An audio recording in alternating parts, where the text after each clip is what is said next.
Hello, I'm Lori Thacker, and I'm going to present a patient with a diagnosis of hemolytic uremic syndrome. My patient's initials are MB, who is a 24-year-old female who is single, unemployed, and lives with her grandfather.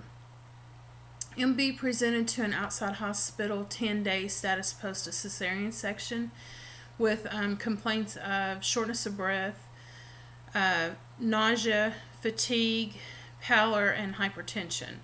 Lab results showed anemia with a hemoglobin of 2.8, thrombocytopenia with a platelet count of 44, haptoglobin was less than 30, she had a retic count of 7.3%, her LDH was 3,500. She had increased LFTs and an acute kidney injury with a creatinine of 3.59. She also had a peripheral smear that showed schistocytes. She did have a negative Coombs test and a negative Shiga toxin. She also had normal C3 and C4. She was transfused 6 units of packed red blood cells and underwent 1 round of plasmapheresis, during which time she had an anaphylactic reaction that required dosing with steroids, Benadryl, and subcutaneous epinephrine. She was then transferred to my hospital for further evaluation and treatment. Her past medical history includes asthma, anxiety, GERD, and an obstetrics history of Gravida 3, Para 4, abortion 0. Her current medications are nifedipine, 90 milligrams, 1 tablet BID, metoprolol, 25 milligrams, 1 tablet BID, pantoprazole, 40 milligrams daily, and Subutex 8 milligrams, 2 tablets daily. Her past surgical history is cesarean section times 3. She has a family history with a grandfather of coronary artery disease and a maternal grandmother with type 2 diabetes. She has no known drug allergies. She is a smoker of 1 pack per day, denies alcohol abuse, and has a history of being a former opioid dependency. Her physical exam, blood pressure was 119/80, heart rate of 76, respiratory rate 18, and a temp of 98.3. Her weight was 85.4 kilograms. Her general appearance, she was well developed, well nourished, and no acute distress. Her skin had normal turgor and tone, no petechiae or lesions.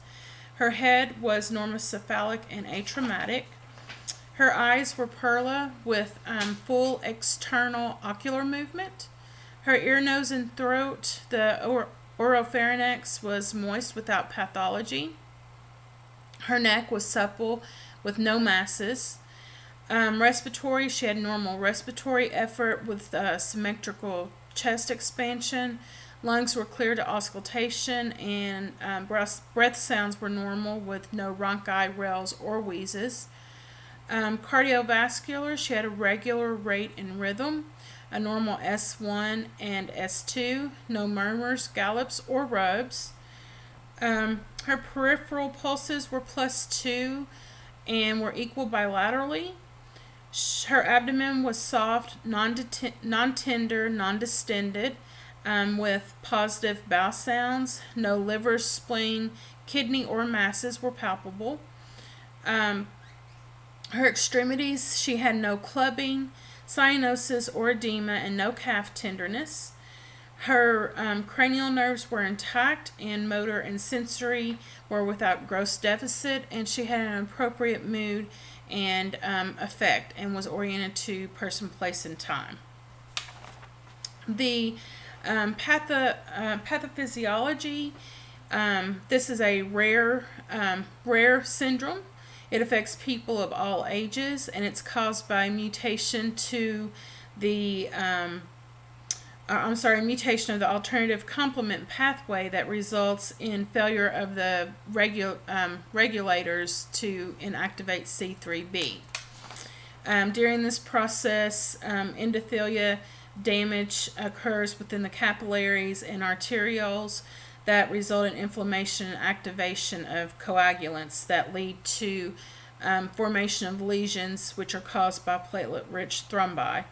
And it just ends up creating a continuous cycle of inflammation and coagulation.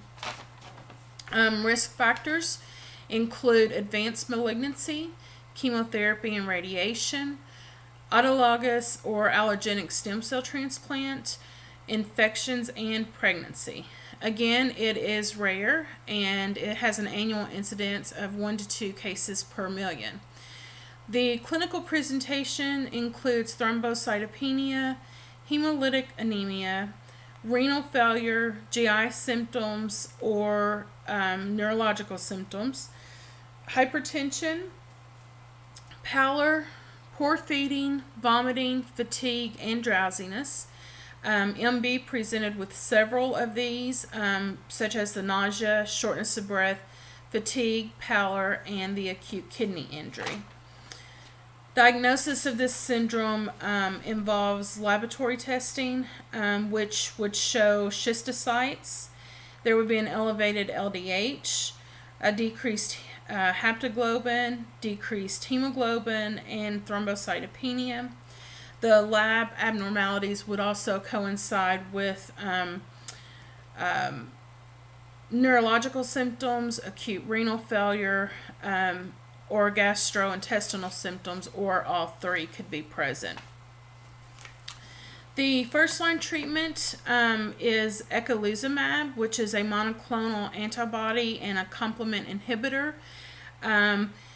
It blocks complement C5 activation, and it has a black box warning for severe meningococcal infections, so vaccination and prophylaxis is required prior to treatment. MB did get vaccinated, and she was started on amoxicillin for prophylaxis.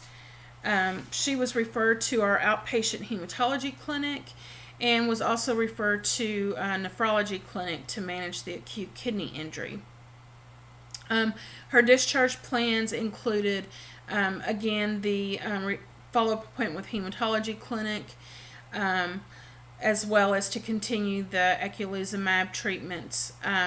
She currently is doing well, and she continues to be treated every 2 weeks with the eculizumab with lab work prior to the treatment, and we continue to follow her in the outpatient clinic once a month.